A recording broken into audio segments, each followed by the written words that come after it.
Hello everyone, I'm Dr. Madhvika Mathur, and today's topic is Donne, a metaphysical poet. I would share the screen now.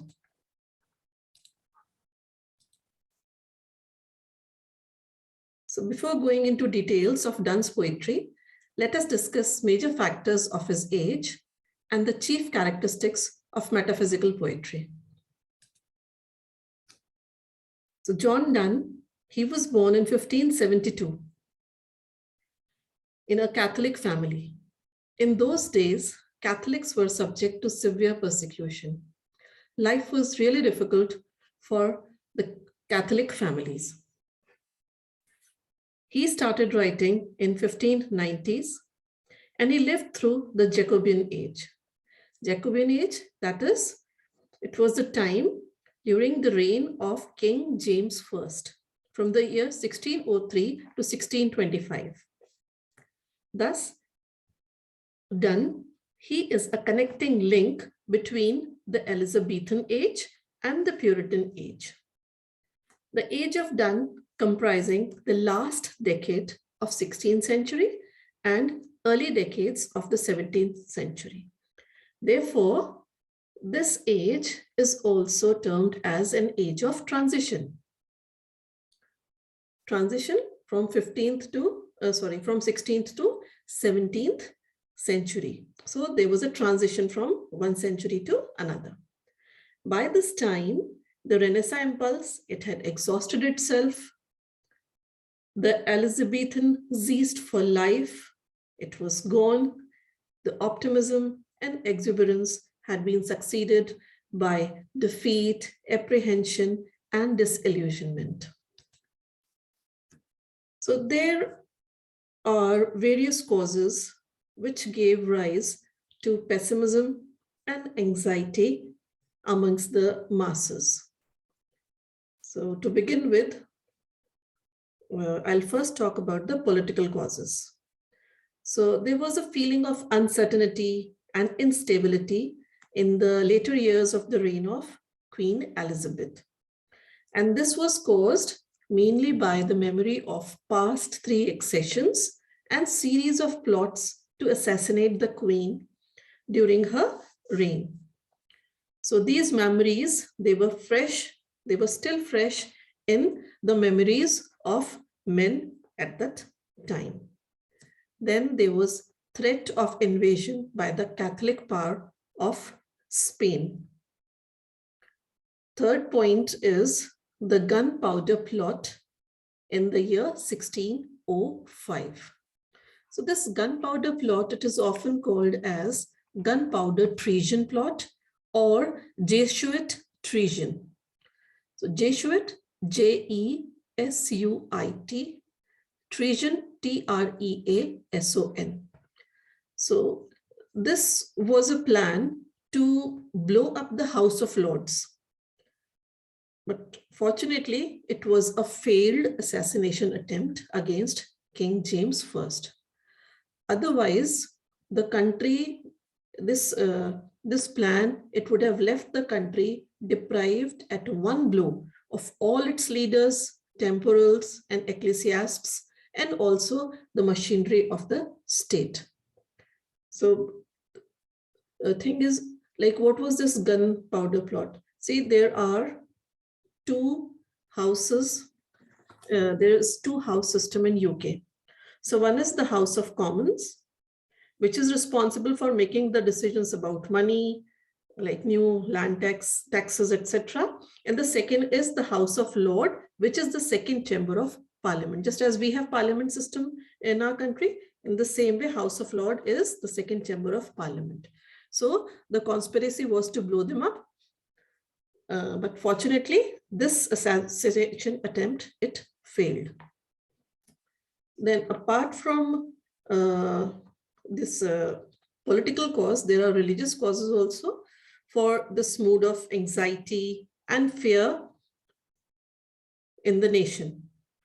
So they were the extremists, the Puritans and the Jesuits. They never had taken kindly to the Church of England. These extremists, dared not raise their voice against the queen, as she was very popular and tactful in her administration. So these extremists, they could not stand against the queen. But the people, they were dissatisfied with James first. There were a number of reasons behind that. One was his ignorance of English tongue. Second, his extravagance and immorality of the court. These were the three reasons, and one more reason was there, and that was the fact that his queen was a Catholic. So all these reasons, they contributed to his unpopularity.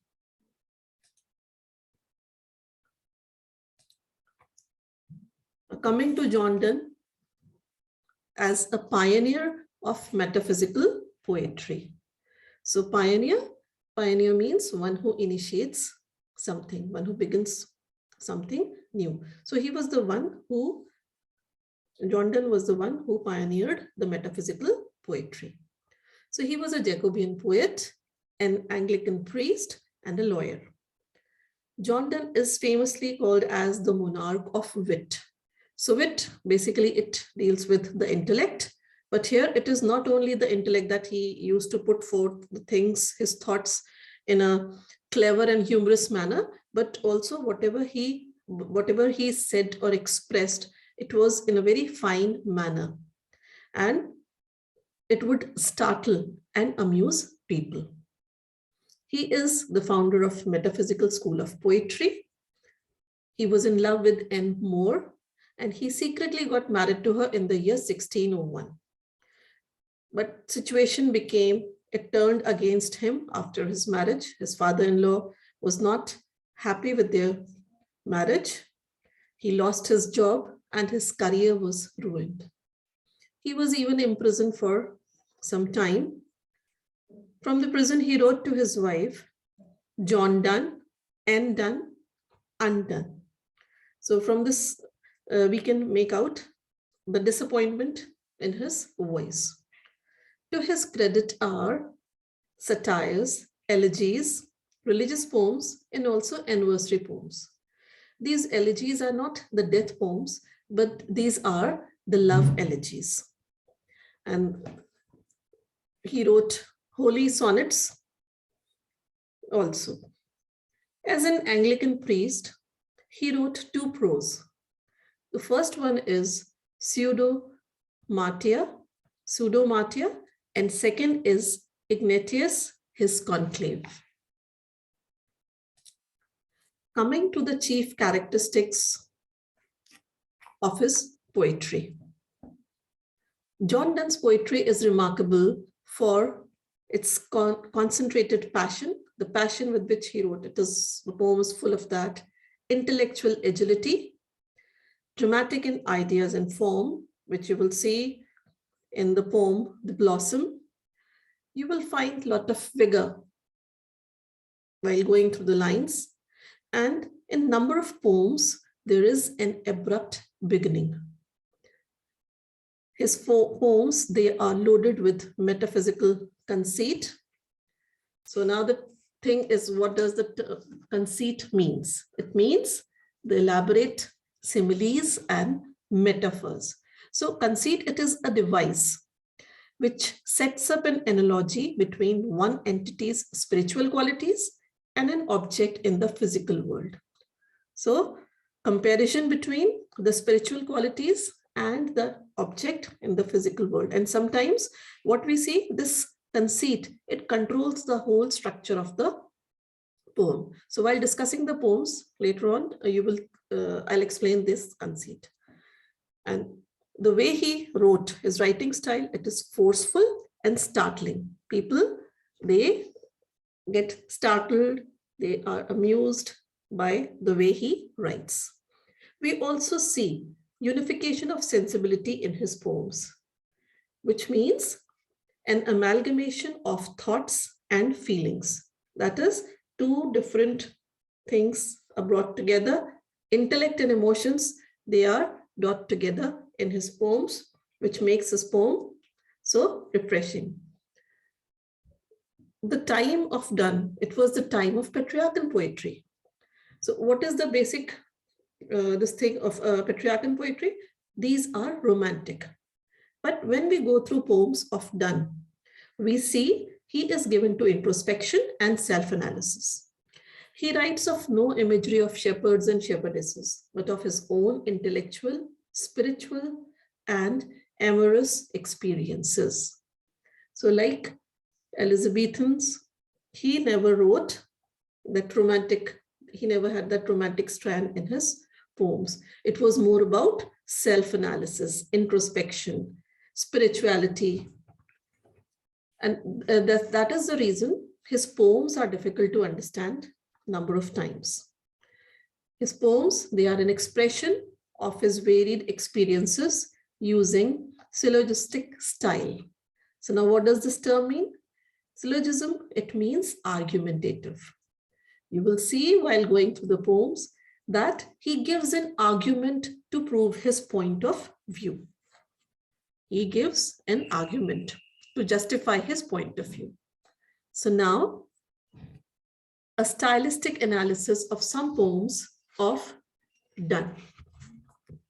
The very first poem which I have taken is a Valediction forbidding mourning. So now what does the term valediction mean? It means farewell. It means farewell. So sorry. Forbid, it means to say no or to refrain someone from something. And mourn means to grieve. So here in this poem, the poet advises his beloved wife and more not to mourn at the time of the farewell. See, Donne, he is going out on a tour to France along with Sir Robert Drury. And at the time he is leaving, he is bidding farewell to his wife. He is asking her not to mourn. He is forbidding him from mourning. And we can say he has used this, the famous conceit of compass in this to explain. The poet, first point is, the poet likens their separation to the movement of the spheres. The movement is more violent than that of the earth during an earthquake. So what happens when people, they are separated? There is during separation, there is that feeling, that violent feeling that they might lose each other or their love, it might end. So he's saying that's the separation, that feeling, it is as violent as the earthquake. Then second, he uses the conceit of gold sheet. So he uses this conceit. He says gold, he has compared gold to airy thinness beat. So here he establishes the fact that true love does not break by separation. But when beaten, it undergoes an expansion and grows refined like gold. See, when a piece of gold, it is heated and beaten, what happens? It does not break. It expands. It becomes more refined. So this is what he's talking about relationship. He's saying their love, it is not going to end. Instead, it is going to expand. It will be more refined. It will glow like gold. Then third, he uses the conceit of compass to establish the superiority of spiritual love. Just as a compass has two legs, in the same way, he has compared the lover and his beloved to the two legs of a compass. Just as the compass is united at the top, same is the case with the beloved and his lover, that they are connected, they are united at the top with their love. So if the beloved is faithful, he is bound to come back to her, just as the moving foot of the compass returns to the place from where it began. See, when you use compass, what you do? You see it moves around, it makes a circle. So you place the pencil, it makes the circle and comes back to the place from where it has begun. Same thing happens in love. If there is, if the love is true, they are going to come back to each other. This separation, it is not going to break their love. It is not going to bring distance in their love. So this is what he talks about. So the basic theme of this poem is the union of the true lovers, even when they are physically separated. And poet, you can see he has given his arguments to prove his point. Coming to the second poem, The Flea. It is a dramatic lyric. Flea, it is a dramatic lyric, and the lover is the speaker and the beloved is the silent listener. Here we see Flea was based on popular theme for rebelled and amatory poetry during the Renaissance period. So rebelled, it means crude, it means coarse. The language and theme, they are coarse or rough. And amatory, it means amorous, which expresses sexual love. So that was a trend during the Renaissance period, and you can see a touch of that in the poem. So Donne, he compares the body of the flea to a temple and a marriage bed, temple or a church. So in this, what happens is, as the beloved, she is ready to kill the flea, but the lover asks her to refrain from that, not to kill the poor creature, that flea. And what argument does he give? He says that their two bloods have been united together in its body. Just as they are united through marriage in a church, same has happened in the body of the flea, because she has sucked blood from both the poet and the beloved. So their blood, it has united in the body of the flea, just as they are united through wedding in the church. So its body is the temple in which they have married.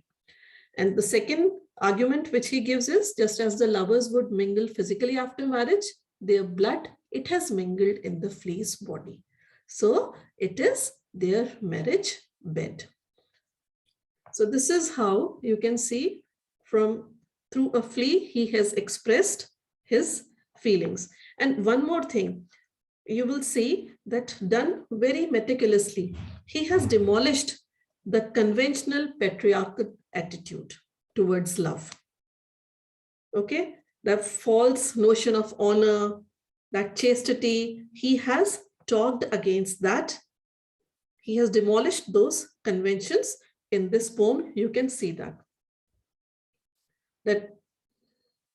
And in the end, what you will see, the lover, she even kills that flea. She kills the innocent flea. Although the flea was not guilty of any major crime, but still the lover, she kills it.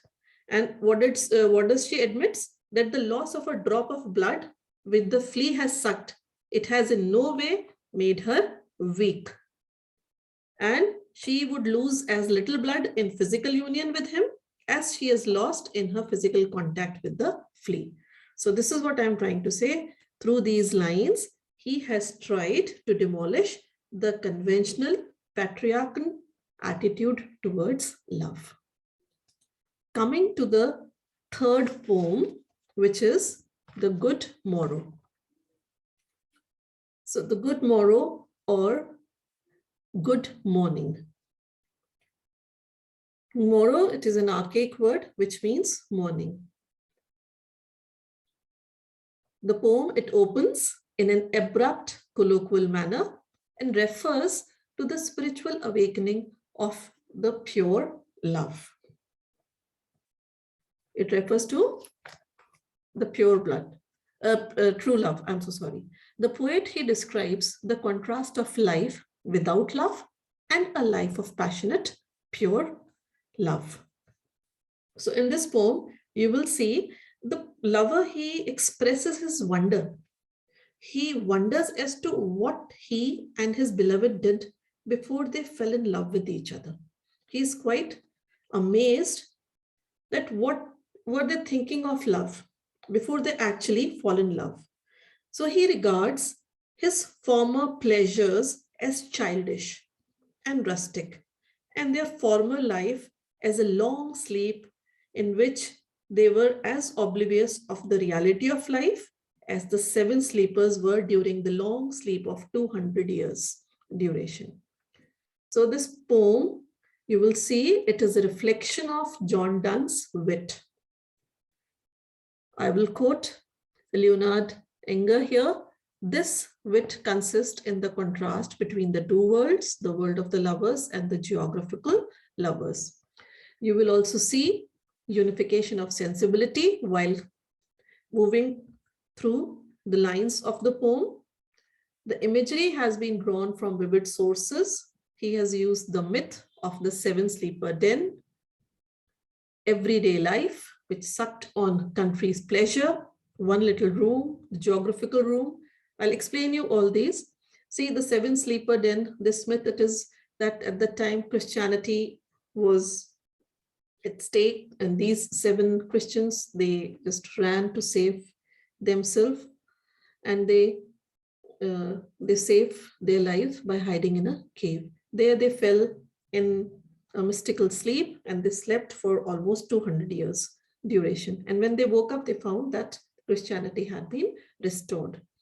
Now, talking about everyday life, the life which the poet was leading along with his beloved, he says that it was as if it was a life which was sucked on country's pleasure.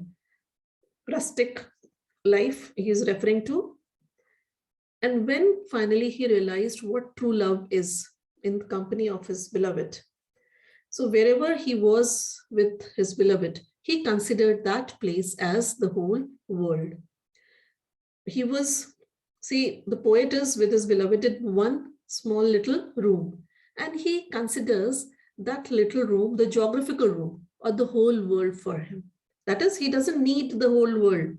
Wherever he is with his love, that place is whole world for him. Then he talks about sailors or sea discoverers who discover new world.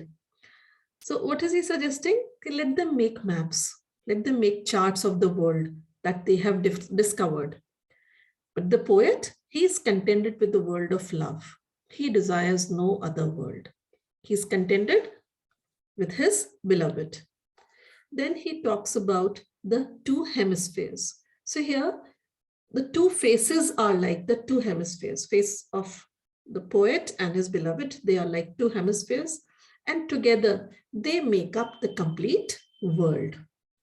So then he has given a philosophy, which was Saint Aquinas. This philosophy, it was propounded by Saint Aquinas, which says that he has taught that things in which different elements are mixed harmoniously, there is no contrariety, they do not die or decay. Same is the case with love. He's saying their love, it would be immortal if they love each other equally.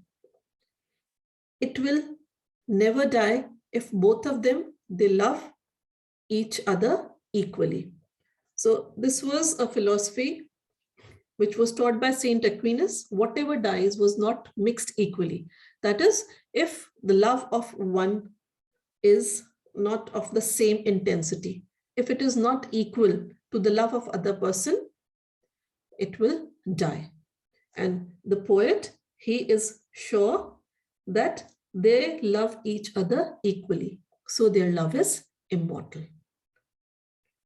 Coming to the next poem, which is a hymn by Donne, a religious poem named Batter My Heart, Three-Personed God.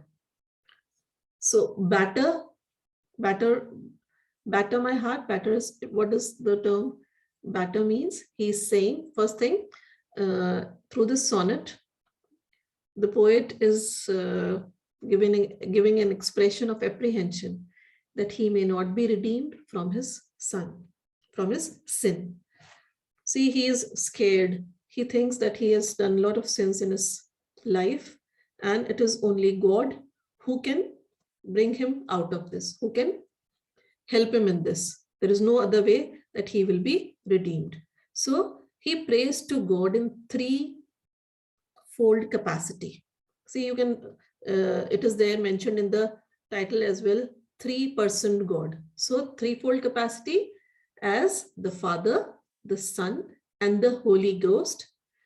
He says, batter my heart. That is, just shatter my heart with the blows of battering ram, and then to reshape it. He uses three metaphors to convey his feeling. So the very first is he compares God to a tinker and himself to a pot, which the tinker shapes and forms new. So God is a tinker, he is a pot, and he thinks he has done a lot of sin. So he is requesting God, he is asking him to batter him, to shatter him, and then to make a new form of him so that he gets rid of his sin. Second, the poet, he likens his soul to a town which is conquered by a devil. Devil is God's enemy.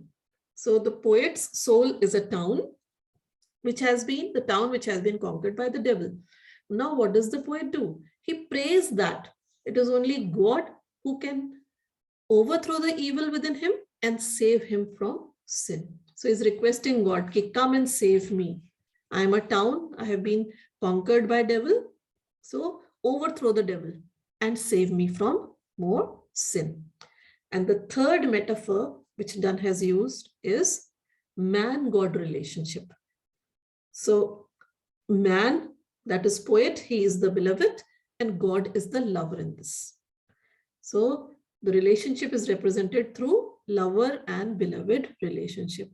So poet, he is in love with God. God is the lover, and he requests him again to come and help him out of this life which is full of sin.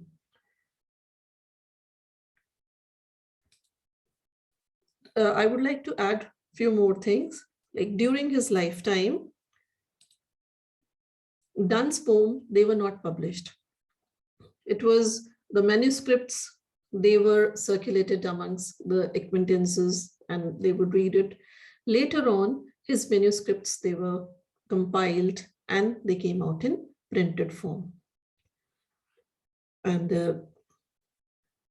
there are a number of other poems that you will come across in your course, for which Donne is very famous, and he has written it very meticulously, like the canonization, the ecstasy, the relic, and there are a number of holy sonnets as well, very beautifully written, which will be there in your course. But because of time constraint, I could only work on these 5 poems. So thank you so much for today. We'll get back to you soon. Thank you.